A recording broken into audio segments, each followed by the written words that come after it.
നമ്മളൊക്കെ പല രീതിയിൽ വാഹനങ്ങൾ ഉപയോഗിക്കുന്നവരാണ്. രാജ്യത്ത് വാഹനാപകടമുണ്ടായാൽ നഷ്ടപരിഹാരത്തിന് സംവിധാനങ്ങളുണ്ട്.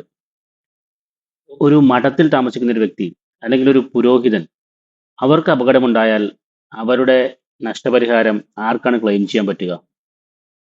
ഒരിക്കലൊരു വൈദികൻ ബൈക്കിൽ യാത്ര ചെയ്യുമ്പോൾ ലോറി ഇടിച്ച് അദ്ദേഹം മരണപ്പെട്ടു. അദ്ദേഹത്തിന് വേണ്ടി അദ്ദേഹത്തിന്റെ പ്രൊവിൻഷ്യൽ MACT കോടതിയിൽ നഷ്ടപരിഹാരത്തിന് ക്ലെയിം കൊടുത്തു. കോടതി അത് അനുവദിച്ചു.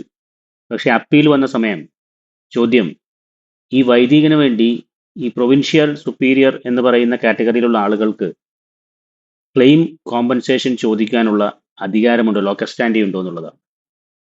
ഇന്ത്യൻ സക്സഷൻ ആക്ട്, ക്രിസ്ത്യൻ വൈദികനായതുകൊണ്ട് ഇന്ത്യൻ സക്സഷൻ ആക്ട് പ്രകാരം അവരുടെ അല്ലെങ്കിൽ അദ്ദേഹം മരിച്ചുപോയ ആളുടെ അനന്തരാവകാശികൾക്കല്ലേ അതിനുള്ള ക്ലെയിം വരേണ്ടത്. അതിന് മുമ്പ് തന്നെ സുപ്രീം കോടതിയിലും ഹൈക്കോടതിയുടെ ഡിവിഷൻ ബെഞ്ച് ഉൾപ്പെടെ പല വിധികളൊക്കെ ഉണ്ടായിട്ടുള്ളതാണ്. ഒരു സന്യാസത്തിൽ ചേർന്നതുകൊണ്ട്, മഠത്തിൽ ചേർന്നതുകൊണ്ട്, ഹിന്ദു സന്യാസി ആയതുകൊണ്ട്, ഏത് രീതിയിലാണെങ്കിലും സന്യാസമായതുകൊണ്ട് ഒരു സിവിൽ ഡെത്ത് ഉണ്ടാകുമോ എന്ന ചോദ്യത്തിന് അങ്ങനെ സിവിൽ ഡെത്ത് ഉണ്ടാകില്ല. അവർക്ക് അവരുടേതായ വ്യക്തി നിയമപ്രകാരം അവർക്ക് അവകാശങ്ങളുണ്ട് എന്ന് പറഞ്ഞ സംഭവങ്ങളുണ്ട്. അതിൻ്റെയൊക്കെ അടിസ്ഥാനത്തിൽ ഇവിടെ ഈ വൈദികന് വേണ്ടി പ്രൊവിൻഷ്യൽ സുപ്പീരിയർ നൽകിയ ഹർജി, ആ ഹർജി പ്രകാരം അനുവദിക്കപ്പെട്ട നഷ്ടപരിഹാര തുക അപ്പീലിൽ വന്നപ്പോൾ അങ്ങനെ നൽകേണ്ടതില്ല എന്ന് ഉത്തരവാവുകയാണ് ചെയ്തത്.